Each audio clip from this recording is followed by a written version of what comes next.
this is a very strategic move, very strategic.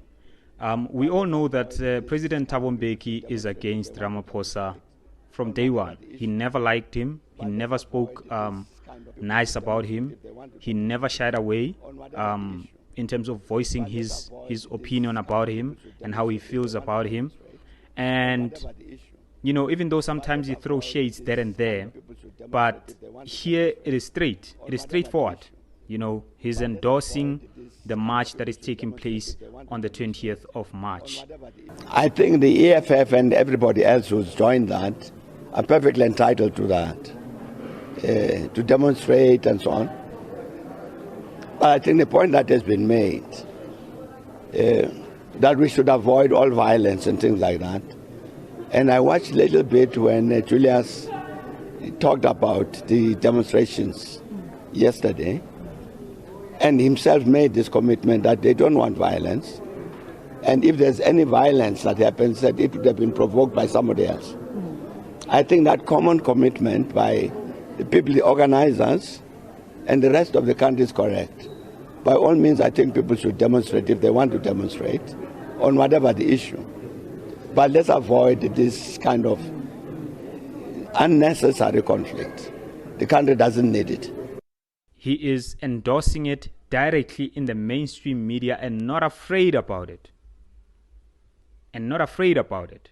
He's saying if anyone or the EFF wants to demonstrate, they must demonstrate.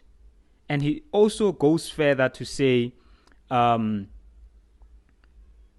a necessity for people to demonstrate, which means he's saying that the country is at a position, is at a level where it needs some sort of uprising, some sort of pressure, you know, in terms of pressuring the government. So we all know he never liked the government of Ramaphosa. He never endorsed the government of Ramaphosa. But the way things are, hey, it's very hectic, man. And it seems like all the presidents of the ANC, this is how they lead, right? Because if you look at, except of course, you know, Nelson Mandela, but if you look at Thabo Mbeki, he was removed by force. When Zuma came in, Zuma also was removed by force. He resigned. Ramaphosa also is faced with a couple of months just before he makes that decision. So I don't know how you feel about this one, but this national shutdown seems like it's going to be something else. I mean, police are all over the place, you know, already. We are 2 days away from this thing. It's Friday today, but already the police are all over the place. I mean, I've seen a statement by the Waterfall Security or something like that, saying they're going to protect Waterfall by all means. Guys, how powerful is the EFF? Or are we missing something here? I don't know. Anyway, let me know what you think in the comment section.